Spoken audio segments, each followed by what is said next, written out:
If you want to support the channel, you can use code tablemon to get 5% off at Potent Store for your online codes, 10% off for your sealed product at Flipside Gaming, and 10% off on your aluminum accessories at TC Evolutions. Or if you're looking to buy singles or sleeves, you can fill up your cart and close the tab, then click on the affiliate link in the description and check out. That way you can support the channel over at TCG Player, Card Market, and Dragon Shield. ¿Eres de México y necesitas cartas de Pokémon? Busca Hyperbeam Cards en Facebook e Instagram. Y si estás en Tijuana, búscalos en el local C27 en el Centro Comercial Otay. Hello everyone and welcome back to another video here at Tablemon. Today we're going to be taking a look at the Liverpool tier list coming off fresh from Charlotte. I think there's definitely some or a little bit of movement based on the results from this weekend. Decks that perhaps were not considered as good are probably now better, and some decks that I thought were bigger threats just have not been performing at all, so I'm going to rank them a little bit lower. But at the very top, we definitely have Charizard, second place once again, falling to Giratina in a very exciting series in the finals. I think Charizard is definitely an S tier deck. I don't think anyone would argue against it, even though it has trouble with Giratina.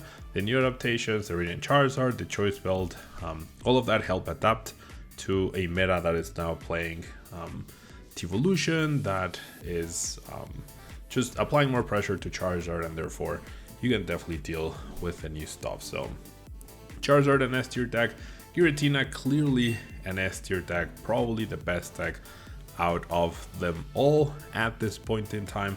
I don't think anyone would argue against that, right?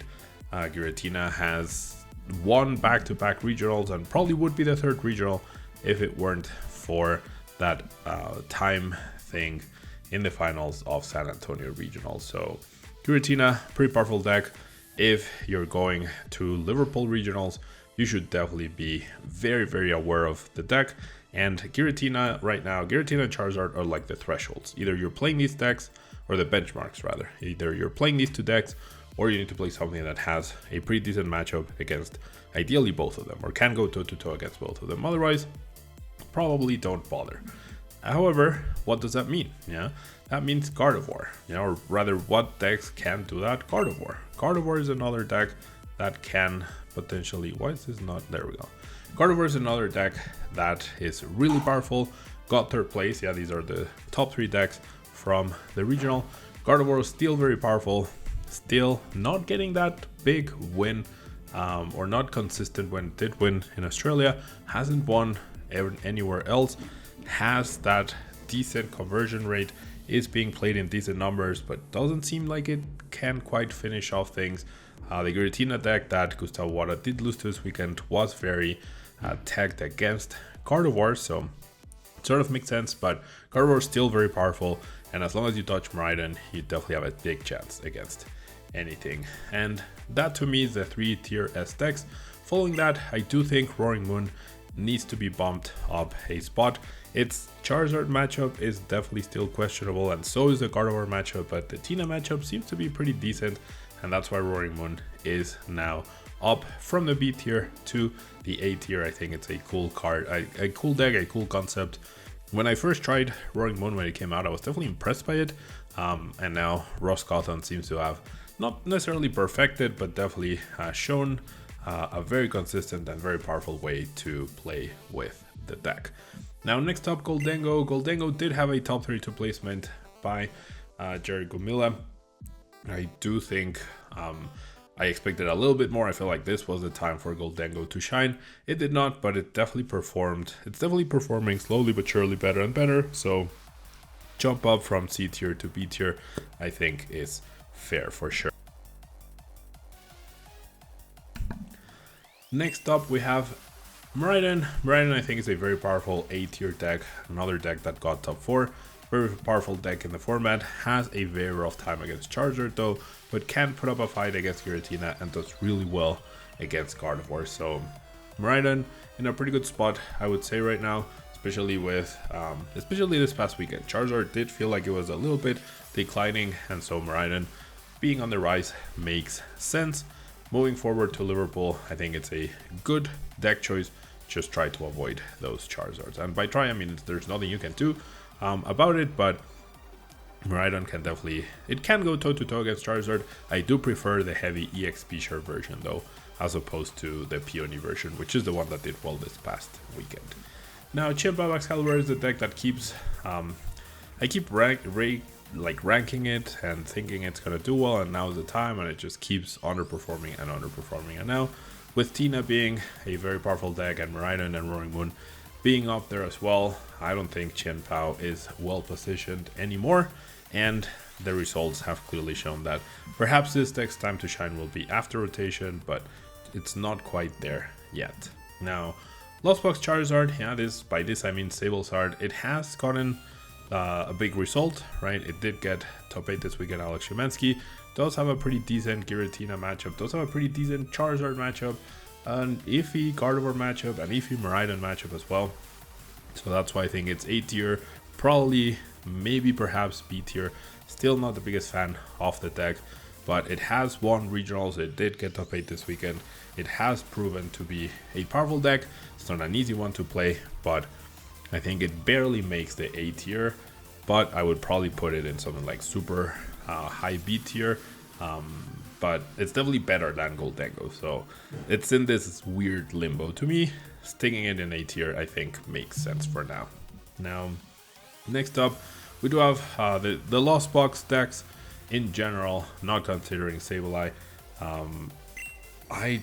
They haven't been getting any results, they haven't been performing. We did see Kyogre win in Japan, we did see Tord do well with that Paradox sort of Lost Box deck, and the super effective Glasses decks were getting some traction as well, and then we have seen nothing from them in the last 3 regionals, so that's why I'm ranking them in the B tier, and honestly I could maybe consider placing them in the C tier. They just feel like they struggle against Charizard, they also don't have a great Gardevoir matchup, and they struggle against Miraidon as well, so meh, not the most powerful decks at the moment.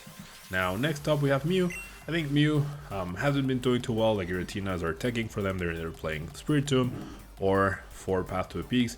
Charizard is still a tough matchup no matter what you do. Gardevoir is also a tough matchup no matter what you do. No matter the amount of disruption, that usually doesn't matter, they can just draw an extra 4 to 6 cards with Refinement after you judge or Iono them. So Mew, less and less good of a play, and with Roaring Moon on the rise, Mew definitely on the decline as it heads into its last days in the format, with rotation coming up at EUIC very soon. Now next we have Until Urshifu. I think I would rate this deck in the C tier, perhaps pairing it with Lost Box deck there, because both of these decks seem really good and really powerful on paper, but they just have not been getting their results. Yeah, Until Urshifu, I know Landon did bubble out of Top Cut in Portland, I believe, and the deck on paper seems really powerful, but then when you play it, you're like, oh my gosh, my supporter choices are Clara or Karina, right? And that's it. So it's definitely not an easy deck to play with. It can beat, it has really good matchups against Charizard, potentially Gardevoir, and potentially Giratina, but against the rest, especially Roaring Moon, you do kind of struggle. So, and even though you have all these really good matchups on paper, that has not translated into any good results. Yeah, it's not like it had one good result. Yeah, then maybe it would be a B or an A tier deck, but it has not had a good result since it won the special event in Barcelona almost like four or 5 months ago, right? So that's why Until Urshifu keeps dipping in the rankings, at least for me. And then finally, we have Snorlax style decks. I do think these decks are still in the A tier.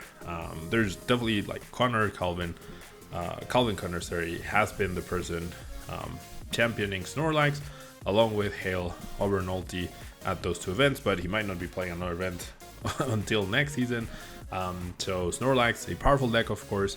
It doesn't help that Giratina is the undisputed best deck in the format at this point in time, but you do have a very good Charizard matchup. And then the Gardevoir, if they played well, it's really tough. If they played badly, it can be very easy to win.